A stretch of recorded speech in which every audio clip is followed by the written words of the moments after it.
अस्सलाम वालेकुम। Exercise number 3.2 के साथ आपके पास हाजिर हुआ हूँ। एक्सरसाइज 3.1 एक्चुअली मैंने लेफ्ट कर दिया है, मैंने उसकी कोई वीडियो नहीं बनाई। एक्चुअली वो एक्सरसाइज बहुत आसान सी एक्सरसाइज है and I hope so you guys have already done it.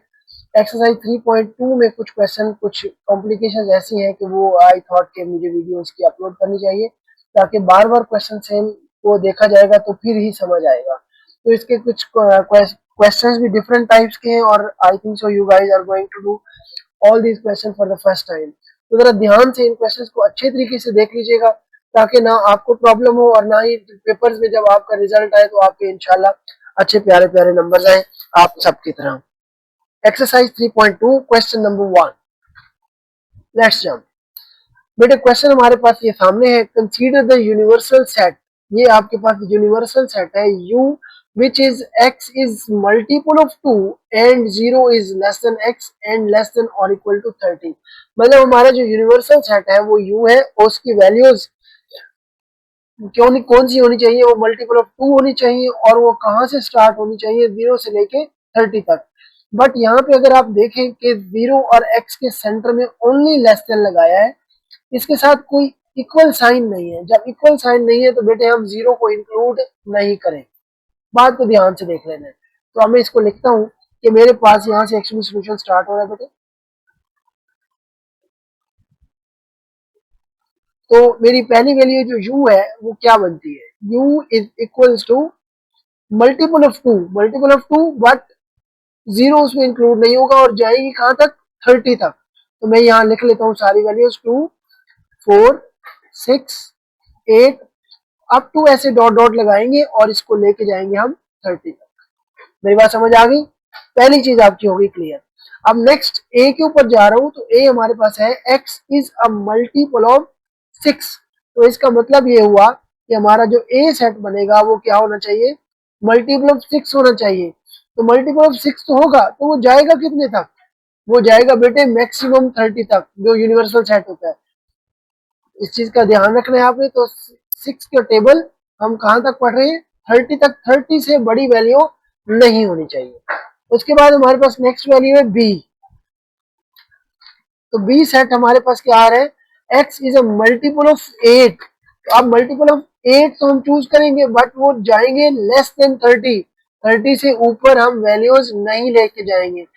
8 2 आपके पास 2 16 आ जाएगा, देन आपके पास वैल्यू आ जाएगी 24 और 8 4 हो जाता है 32। तो उसको हम स्किप कर देंगे क्योंकि वो ग्रेटर देन 30 चली जाती है।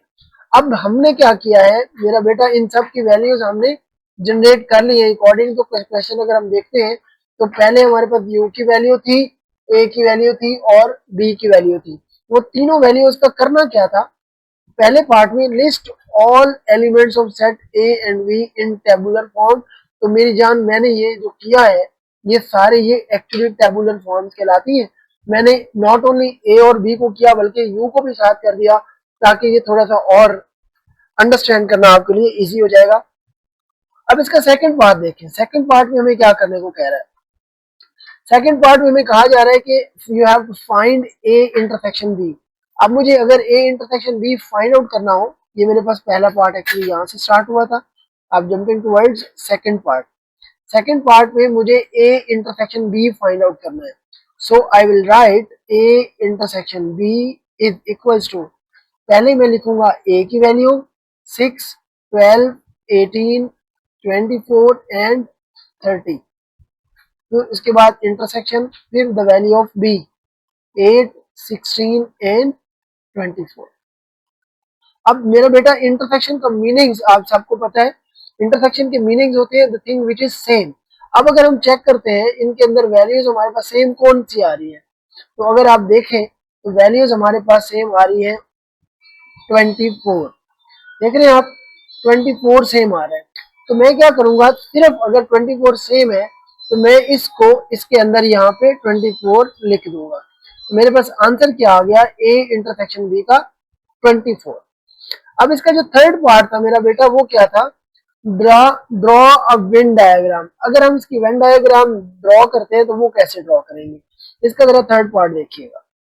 तो थर्ड पार्ट ड्रॉ करने के लिए, डिजाइन करने के लिए हमें क्या करना होता है मेरा बेटा, एक रेक्टेंगुलर बॉक्स लेना है ऐसे ड्रॉ कर लेना। ड्रॉ करने के बाद हमने क्या करना है, ए और बी दो सेट से दो सर्कल हमने बनाने हैं, इसके अंदर बनाने हैं और ओवरलैपिंग बनाने हैं। ओवरलैपिंग क्यों बनाने हैं हमने मेरा बेटा, वो इस वजह से बनाने हैं बिकॉज ए और बी के अंदर हमें कुछ ना कुछ कॉमन मिल गया है, राइट। अगर हमें कुछ ना कुछ कॉमन मिल गया है तो हम इसको ओवरलैपिंग बना देंगे।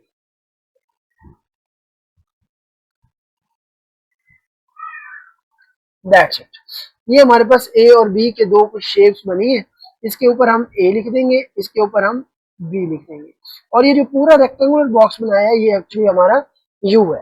अब जो जो ओवरलैपिंग एरिया है, जो एक्चुअली ये वाला एरिया है, ये वाला, तो ये एक्चुअली एरिया हमारा इंटरसेक्शन है। इंटरसेक्शन है तो हम इसके अंदर क्या लिखेंगे, जो इंटरसेक्शन वाली वैल्यू थी वो थी 24, वो हमने इसके अंदर लिख दी। अब नेक्स्ट हमारे पास क्या वैल्यू बन रही है, ए के अंदर वो वाली वैल्यूज लिखेंगे जो हमारे पास ए के अंदर एक्स्ट्रा रह गई थी। तो हम इसके अंदर वो सारी वैल्यूज 6, 12, 18 एंड 30 ए के अंदर, और बी के अंदर जो वैल्यूज एक्स्ट्रा रह गई थी वो हम बी के पार्ट में लिख देंगे, राइट। अब मेरा बेटा सिचुएशन इज दैट के बाकी यू के अंदर क्या लिखेंगे, अब हम यू के अंदर वो वाली वैल्यूज लिखेंगे जो ए और बी में नहीं है बल्कि यू के अंदर मौजूद है। वो सारी की सारी वैल्यूज हैं हमारे पास, यहाँ थोड़ा सा मैं ऊपर लेके जाता हूँ यू के ऊपर। यू के अंदर हमारे पास वैल्यूज हैं पड़ी जी, जो हमारी यू की वैल्यूज अगर हम देखते हैं तो यहाँ पे हम उनको हाईलाइट कर लेते हैं जो इन सब के अंदर नहीं है। तो अगर हम देखते हैं तो चलो हम साथ साथ लिखते जाते हैं, हम लोग साथ साथ अगर लिखेंगे तो ज्यादा आसान हो जाएगा हमारे लिए। वो क्या होता है मेरा बेटा,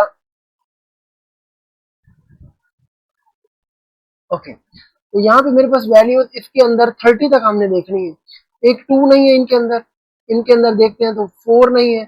उसके बाद अगर मैं देखता हूँ 6 भी आ जाता है, 8 भी आ जाता है, 10 भी नहीं है, 12 भी इसके अंदर आ गया, 14 नहीं है, फिर 16 आ गया हुआ है, तो 18 नहीं है, फिर 20 नहीं है, अगर हम देखते हैं 22 भी नहीं है, और 24 इसके अंदर मौजूद है।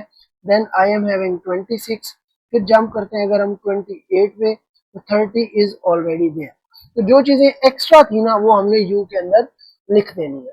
इट इज नॉट नेसेसरी कि हम कहाँ लिख रहे हैं कहाँ नहीं लिख रहे हैं, हमने बस इसके अंदर लिख देनी है यू के अंदर। बट इस चीज का ध्यान जरूर रखना है कि ए के अंदर ए की वैल्यूज आनी चाहिए और बी के अंदर बी की वैल्यूज आनी चाहिए। This is actually the procedure of making Venn diagram of intersection. तो इसी तरह अगर यूनियन का आएगा तो मेरा बेटा हम जो शेडेड रीजन बनाएंगे वो ए और बी सारा बनाएंगे, लेकिन वैल्यूज फिर भी हम इसी तरह से लिखेंगे, ये याद रखिएगा, ठीक है। तो मैं अभी आपके सामने एक और क्वेश्चन रखता हूँ, उसको जरा देखिएगा। बुक खोलने लगा, ये बुक पे जंप कर जाते हैं, ये आपके सामने बुक आ गई हुई है। पहला क्वेश्चन मैंने आपको सॉल्व करा दिया है, पहले में बेटे आपको क्लियर हो गई है। सेकंड क्वेश्चन में अगर हम देखते हैं तो u की वैल्यू हमारी 150 तक जा रही है, g की वैल्यू हमारी 12 तक जा रही है, और h is a square number, मतलब 150 तक जितने स्क्वायर नंबर होंगे वो हम चूज कर लेंगे। फिर उन सबको हम लिस्ट कर देते हैं टेबुलर फॉर्म में, g यूनियन h भी करना है और इंटरसेक्शन h भी करना है। बट इस पूरे क्वेश्चन में कहीं उसने वेन डायग्राम यूज नहीं कराई, तो हमने सिंपली इसको टेबुलर फॉर्म में लिख के आंसर्स कर देने हैं। ये क्वेश्चन 2 आपने खुद करना है। इसी तरह 3 में भी एक्चुअली पोजीशन यही है। हम यहाँ पे देखते हैं कि क्या कंडीशन आ रही है हमारे पास। p की वैल्यूज है, ये सारे प्राइम नंबर्स हैं, 20 तक हमने सारे नंबर सर्च कर लेने जो प्राइम नंबर्स होंगे। फिर इसी तरह q की वैल्यूज है 210 से, डिवाइजर ऑफ 210 है, तो 20 तक वैल्यूज लेनी है हमने, 0 से लेके 20 तक, और वो सारी वैल्यूज वो होनी चाहिए जो 210 के डिवाइजर है। फिर उसके बाद हम क्या करेंगे, इंटरसेक्शन और यूनियन दोनों का फाइंड आउट कर लेंगे। इसमें भी कहीं भी वेन डायग्राम उसने यूज नहीं करवाया। तो question number 1, 2 and 3 actually same as है। मैं जंप करूंगा बेटे क्वेश्चन नंबर 4 पे, इंशाल्लाह वो थोड़ा सा डिफरेंट है।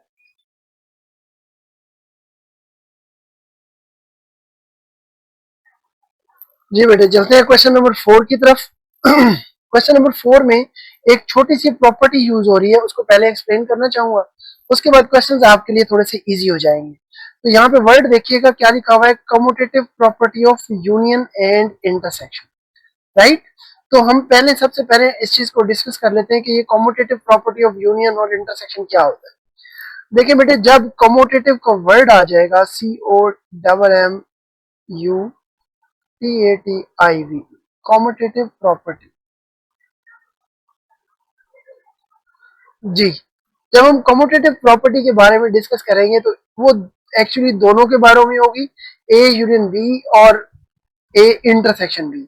अगर हमारे पास सेट दो है तो हम लोग लिखेंगे A union B is equals to B union A, that is for union, and commutative property for intersection हमारी होगी A intersection B is equals to B intersection A, and that is for intersection. But इस question में हमें actually उसने कहा है कि दोनों आपने करनी है, तो आपने इन दोनों को प्रूव करके दिखाना है। तो सबसे पहले तो आपको ये याद होनी चाहिए कि कम्यूटेटिव प्रॉपर्टी होती कैसी है। तो आपके सामने ये आ गई है, आपका वर्ड जब भी आपके सामने आएगा कि ए कम्यूटेटिव प्रॉपर्टी हमने प्रूव करनी है, तो A union B is equal to B union A, दोनों चीजें left hand side and right hand side हमें प्रूव करके देनी है। और इसी तरह इंटर सेक्शन के लिए जब हम जंप करेंगे तो कम्यूटेटिव प्रॉपर्टी में हमें लेफ्ट हैंड साइड और राइट हैंड साइड दोनों की दोनों फिर से प्रूव करके देनी है। तो हमारा फर्स्ट क्वेश्चन देखिए, फर्स्ट क्वेश्चन में हमारे पास ए की वैल्यू गिवन है and the value of B is also given. तो पहले क्वेश्चन की तरफ बेटे जंप कर रहा हूं। The value of A is 1 2 3 4 and 5, while the value of b is 4 6 8 and 10, and we are very clear that we have to prove this commutative property of union first. So हम यहाँ पे लिख लेंगे, we know that commutative property is A union B is equals to B union A. तो अब हम left hand side बेटे consider करेंगे। लेफ्ट हैंड साइड हमारी क्या कहती है कि हम पहले A यूनियन B फाइंड करें। A के हमारे पास जो एलिमेंट्स हैं वो है 1 2 3 4 एंड 5, फिर सेंटर में यूनियन आ जाएगा और आपके पास B की वैल्यू आ गई 4 6 8 एंड 10। अब आपके पास A यूनियन B मौजूद है। अब यूनियन का मतलब भी आपको क्लियरली पता है मेरा बेटा कि आपने इन सब को इकट्ठा करना है। 1 2 3 4 5 6 8 एंड 10। तो ये आपके पास लेफ्ट हैंड साइड क्लियर हो। उसके बाद हम जंप करते हैं राइट हैंड साइड पे। राइट हैंड साइड हमारी क्या कहती है, बी यूनियन ए। इसका मतलब ये हुआ कि बी यूनियन ए अगर है तो हमें क्या करना है, बी की वैल्यू पहले लिखनी है। बी की वैल्यू हमारे पास क्या बनती है 4 6 8 एंड 10। उसके बाद यूनियन और the value of A is 1 2 3 4 and 5। हमने ये ध्यान रखना है कि हम बी की वैल्यू पहले लिखेंगे फिर और ए की वैल्यू बाद में, क्योंकि यहाँ पे बी यूनियन ए कहा जा रहा है। तो मेरा बेटा अब B union A, it means what, it means the same that you have to join all these values 1 2 3 4 5 6 8 and 10. So you can see the answer of right hand side is equals to the answer of left hand side. So we can simply write hence proved that A union B is equals to B union A. तो मेरा बेटा ये union की property मैंने कर दी है आपको। ये इंटरसेक्शन वाली जो प्रॉपर्टी है ये आपको खुद से करनी है। A intersection B is equal to B intersection A. इसका हिंट सिर्फ ये दे देता हूँ कि आपने सेम प्रोसीजर अप्लाई करना है, ए इंटरसेक्शन बी लिखना है और साथ में सिर्फ वो वैल्यूज चूज करनी है जो इंटरसेक्टेड है या जो बिल्कुल सेम सेम आ रही है, कॉमन वैल्यूज आ रही है, उनको आप आंसर में लिखेंगे ए इंटरसेक्शन बी के भी और बी इंटरसेक्शन ए के भी, और दोनों के दोनों आंसर हमारे क्या आएंगे, सेम आएंगे। अगर दोनों सेम आते हैं तो इट मींस कि आपकी कम्यूटेटिव प्रॉपर्टी प्रूव हो गई हुई है। और एंड में आप ये जरूर लिख दीजिएगा hence proof left hand side is equal to right hand side and left hand side was A intersection B and right hand side is B intersection A. तो दोनों को हम प्रूव करके ये सामने शो जरूर कर देंगे। ये हमारा पार्ट 1 कंप्लीट हुआ। पार्ट 2 पे जरा देखिएगा क्वेश्चन किस टाइप का है। हमारा पार्ट 2 में ये चीज आ रही है एन और जी, सिंपल दिया हुआ है एन और जी। हमें पता है कि ये n स्टैंड्स फॉर नेचुरल होता है और z स्टैंड्स फॉर इंटीजर्स होते हैं। तो इसका मतलब ये हुआ कि जो n है, n is subset of G, right, ऐसे ही हुआ ना। तो अगर हम इसको प्रूफ करेंगे तो लेफ्ट हैंड साइड तो हमारी ये कहती है ना कि अगर हमारे पास एन और जी दो डिफरेंट सेट्स होंगे तो हम इसको सिंपली कुछ इस तरह से लिख लेंगे। हल्का सा मैं आपको डिटेल बताता हूँ, करना आपने खुद से ही है मेरा बेटा। अगर हमारे पास दो सेट्स हैं एन और जी, और एन इज सबसेट ऑफ जी, तो हमें पता है कि एन के सारे मेंबर्स जो है वो जी में मौजूद होते हैं, और जी के बाद कोई एक चीज एक्स्ट्रा भी रह जाती है, जीरो होता है उसके पास। और दूसरी बात ये, अब मैं बताऊं कि अगर हमारे पास ये दो सेट्स हैं तो हमारी जो कॉम्यूटेटिव प्रॉपर्टी बनेगी यूनियन और इंटरसेक्शन की, ये बनेगी N union G is equal to G union N. और इसी तरह इंटरसेक्शन की जो बनेगी वो कुछ इस तरह से बनेगी। अब सिर्फ आपने ये सर्च करना है कि एन यूनियन जी जब आप फाइंड आउट करेंगे ये वाली प्रॉपर्टी, तो आपके पास आंसर क्या आएगा। जब आप एन यूनियन जी करेंगे बेटे, एन के सारे मेंबर जी के अंदर मौजूद होते हैं, तो आपका जो आंसर आएगा वो जी होगा, राइट। इसी तरह राइट हैंड साइड जब आप फाइंड आउट करने जाएंगे जी यूनियन एन, तो आपका आंसर जो होगा फिर जी होगा। अब देखें दोनों लेफ्ट हैंड साइड और राइट हैंड साइड आपके पास प्रूव हो रही है कि दोनों जी के इक्वल है, तो आप सिंपली लिख सकते हैं hence prove that n union z is equals to z union n। ये बात समझ आई है। इसी तरह आपने इंटरसेक्शन वाली वैल्यू फाइंड आउट कर लेनी है। इसका पार्ट 3 आपने खुद करना है, मैं नेक्स्ट क्वेश्चन पे जंप कर रहा हूँ। ठीक है बेटे, इनको साथ साथ अच्छे तरीके से देखते जाना है आपने, सही तरीके से please. Okay ji, question number 5 कुछ इस तरह से है हमारी स्क्रीन के ऊपर, that is all about Venn diagram and also a new topic that is called De Morgan's laws. इसको पहले हम अंडरस्टैंड करेंगे De Morgan लॉ को, उसके बाद हम जंप करेंगे वेन डायग्राम। ठीक है, तो मेरा बेटा ध्यान से देखना है, क्वेश्चन बहुत इंपॉर्टेंट है और इस तरह के क्वेश्चन लॉन्ग में आते हैं, राइट। सबसे पहले तो ये चीज अंडरस्टैंड करेंगे ये De Morgan लॉ क्या होता है। बेटा De Morgan लॉ जो है वो कुछ इस तरह से, और ये आपको जुबानी याद होना चाहिए, ये मेरी ध्यान ध्यान से सुन लीजिएगा। जुबानी अगर याद नहीं हुआ तो फिर क्वेश्चन पेपर में नहीं दिया होगा, ये आपको सिंपल इस तरह से लिख दिया जाएगा, वेरीफाई De Morgan's लॉ। तो De Morgan's लॉ होता क्या है, वो ये होता है A union B whole complement that is equals to A complement intersection B complement. ठीक है। तो अब मैं क्या करूंगा, अगर इस चीज को देखते हैं हम लोग, तो पहले लेफ्ट हैंड साइड कंसीडर करता हूं। अगर मेरे पास लेफ्ट हैंड साइड ये है,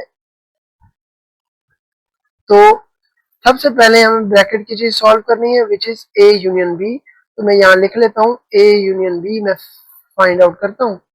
तो पहले A लिखा है तो A की वैल्यूज आपके सामने है मेरा बेटा, A B C D G और H। उसके बाद सेंटर में U है तो मैं इधर सेंटर में U लिख दूंगा। फिर B हमारे पास कुछ इस तरह से आ रहा है C D E F and J। अब हम लोग क्या करते हैं, यूनियन कर लेते हैं। यूनियन का मतलब क्या होता है, हमने सारी वैल्यूज को कंबाइन करना है बट इन अ सीक्वेंस। तो हमारे पास कुछ इस तरह से बनेगा A B C D, D के बाद E आता है, फिर F आता है, फिर G H I I इन सब के अंदर है नहीं, राइट, तो हम I नहीं लिखेंगे, डायरेक्टली हम जंप कर लेंगे J के अंदर। तो ये आपके पास आंसर आ गया A यूनियन B का, जो कि ये अंदर वाली चीज है। अब इसके ऊपर एक छोटी सी बार लगी है मेरे बेटा, इस चीज को बोलते हैं कॉम्प्लीमेंट। तो जिस चीज के ऊपर बार लिखी होती है बेटा, उस चीज को हम लोग U में से एक्चुअली माइनस कर देते हैं, right. U minus A union B। अब U हम पहले पढ़ चुके हैं, ये हमारे पास सेट था A B C D till J तक। अब मैं क्या करता हूँ, U की जगह पे वो सारी वैल्यूज लिख लेता हूँ जो उसने बताई है, A B C D E F G H I भी है उसके अंदर और J भी है। माइनस करना है मैंने कौन सी वैल्यूज, ये सारी वैल्यूज। तो ये सारी वैल्यूज कौन सी है, A B up to H, और I नहीं है, इसके अंदर J है। अब मेरा बेटा जब मैं इसको माइनस करूंगा तो ये तो सारी वैल्यूज कट जाएंगी एक्सेप्ट आई, बिकॉज आई इसके अंदर है नहीं। तो मैं आंसर में मेरे पास क्या वैल्यू लिखूंगा, ओनली आई। तो ये क्या चीज आ गई हमारे पास, आई लेफ्ट हैंड साइड का आंसर आ गया। Which is A union B whole complement. अब अगर मैं राइट हैंड साइड पे जंप करता हूं तो राइट हैंड साइड मेरी कुछ इस तरह से है कि I have to find A complement first, then intersection and then B complement. तो स्टेप्स कुछ इस तरह से बनते हैं कि हम सबसे पहले ए कॉम्प्लीमेंट फाइंड करें, फिर बी कॉम्प्लीमेंट फाइंड करें, फिर दो जो आंसर आए उनको हम इंटरसेक्ट कर दें। तो अभी मैंने आपको एक चीज बताई है कि जब हम कॉम्प्लीमेंट जिस चीज का लेंगे उस चीज को यू में से माइनस कर देंगे। ऐसे ही तो यू की जो वैल्यू थी वो ए से लेके आई तक थी, सारी की सारी, आई और जे भी था माइनस, और ए की वैल्यू हमारे पास क्या है, ए की वैल्यू हमारे पास है A B C D G H, A B C D और H, is it, A B C D G H. जब मैं इनको माइनस करूंगा तो मेरे पास ए गया, राइट, कट जाएगा, फिर बी माइनस, सी भी माइनस, डी भी minus, what left, E, F, G गया, एच गया और आई और जे, ये मेरे पास वैल्यूज आ जाएंगी ए कॉम्प्लीमेंट की। अब मैं क्या लिखता हूं, B complement. B complement again वही बात है, जिस चीज के ऊपर कॉम्प्लीमेंट आ जाएगा मैं उसको यू में से माइनस कर दूंगा, राइट, यही चीज है ना। अब u की वैल्यू हमारे पास क्या है, a से लेके j तक directly, a b c d e f g h i and j, minus करते हैं हम और वैल्यू ऑफ b डालते हैं। Let's check the value of b is which is given in the question c d e f and j, c d e f j याद रखनी है, c d e F and J, right. एक दफा फिर confirm कर लेते, C D E F और जे, ये हमने सारी वैल्यूज यहाँ लिखनी है। अब इसको अगर मैं माइनस करता हूं तो फिर वही चीज है, जो चीज सेम है वो कटती जाएगी। अब मेरे पास ए नहीं है तो मैं इधर लिख लूंगा ए बी सी कट जाएगा, डी ई एफ जी आ जाएगा, एच और आई आ जाएगा और जे कट जाएगा। अब ये आंसर मेरे पास आ गया बी कॉम्प्लीमेंट। अब एक्चुअली मुझे करना क्या था, A complement intersection B complement, right. तो मेरे पास ए कॉम्प्लीमेंट का आंसर ये है और बी कॉम्प्लीमेंट का आंसर ये है, तो इन दोनों को मैं क्या करता हूँ, इंटरसेक्ट। तो यहाँ लिखते हैं हम लोग A complement intersection B complement. तो मेरा बेटा ए कॉम्प्लीमेंट का आंसर आपके पास क्या आया था, ई जी आई और जे। तो ई जी आई और जे, उसके बाद इंटरसेक्शन, और ये आंसर आपके पास आपके सामने है, ए बी जी एच और आई। अब इंटरसेक्शन का मतलब वही होता है जो चीज सेम हो।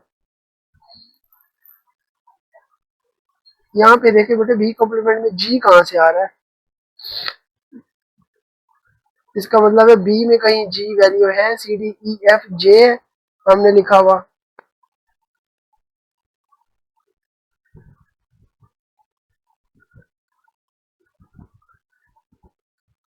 जी माइनस हो गया हुआ है, तो जे सी डी ई एफ जे, राइट। हमारे पास वैल्यू आ रही है ए बी एच। जी बेटे सेंटर में ना कहीं एक छोटी सी ना कहीं मिस्टेक हमारी रह गई है, वो इस जगह पे है ए कॉम्प्लीमेंट के अंदर। इसको दोबारा हम चेक करते हैं। ए कॉम्प्लीमेंट में देखें क्या चीज है, और यस ये वाली जो जी लिखा हुआ है ना, ये एक्चुअली इन राइटिंग मिस्टेक है, हमें एफ लिखना चाहिए क्योंकि जी तो कट गया था, देखे ना। अब हमें लिखना चाहिए था एफ, तो इसको मैं इरेज करता हूँ जी की जगह पे और यहाँ पे लिख दूंगा मैं एफ, राइट। एफ दोनों में नहीं है तो ये रह गया था, ये और आई और जे, एच भी कट गया था, राइट। तो ई एफ आई और जे एक्चुअली ए कॉम्प्लीमेंट के अंदर है, ये एक्चुअली राइटिंग मिस्टेक है, तो यहाँ पे मैं इसको एफ कर देता हूँ। अब आप इन दोनों में देखें अगर, तो अगर इन दोनों में देखते हैं तो हमारे पास क्या चीज सेम है, आई है, तो इंटरसेक्शन में हम सेम देखते हैं विच इज आई ओनली। तो अगर आई सेम है तो मेरा बेटा अब ये राइट हैंड साइड का आंसर है और दूसरा लेफ्ट हैंड साइड का आंसर हमारे पास आई ही है। तो अब हमें प्रूफ हम कर चुके हैं कि डिमॉर्गन्स लॉ जो है वो क्या है, इधर लिखें आप, hence prove left hand side is equal to right hand side. तो ये हमारा डिमॉर्गन लॉ है। डिमॉर्गन लॉ दूसरा कुछ इस तरह से भी होता है कि पहले हमने यूनियन लिखा था, तो इस तरफ अब लिखेंगे हम A intersection B complement is equals to हो जाएगा A complement union B complement. तो एक मैंने आपको करके दिखाया है, तो मेरी जान दूसरा ये वाला आप लोग करें अपनी कॉपीज के ऊपर और फिर मुझे स्क्रीनशॉट्स भी सेंड करें। If you guys are having my number, otherwise comments में आप लोग अपलोड करें कि हमने काम कंप्लीट कर लिया हुआ है। जंप करते हैं जी क्वेश्चन नंबर 6 की तरफ।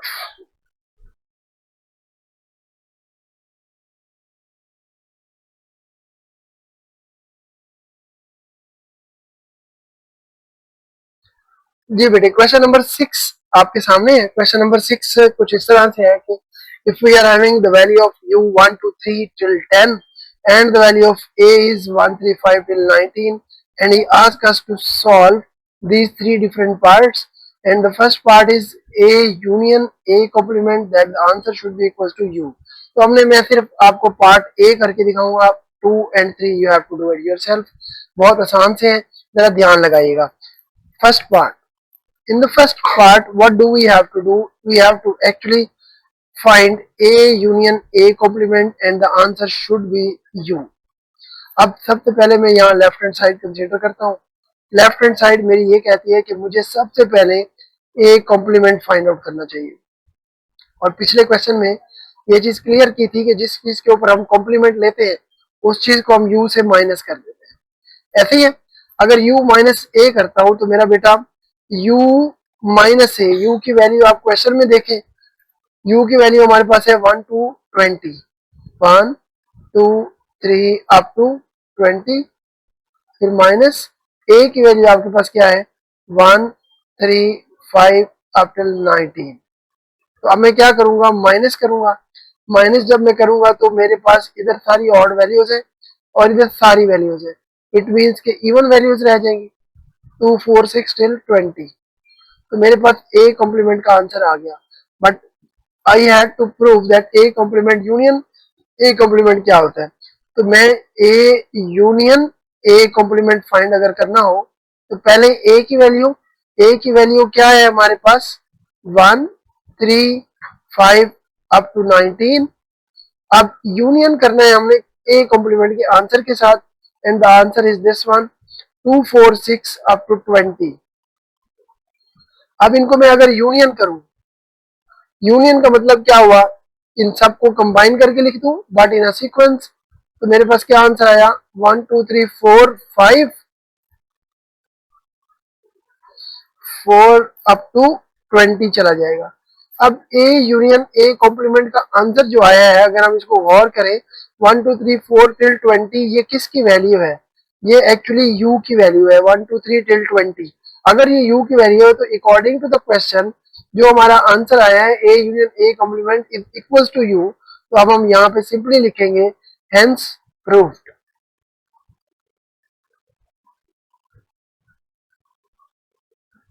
ए union A complement is equals to you.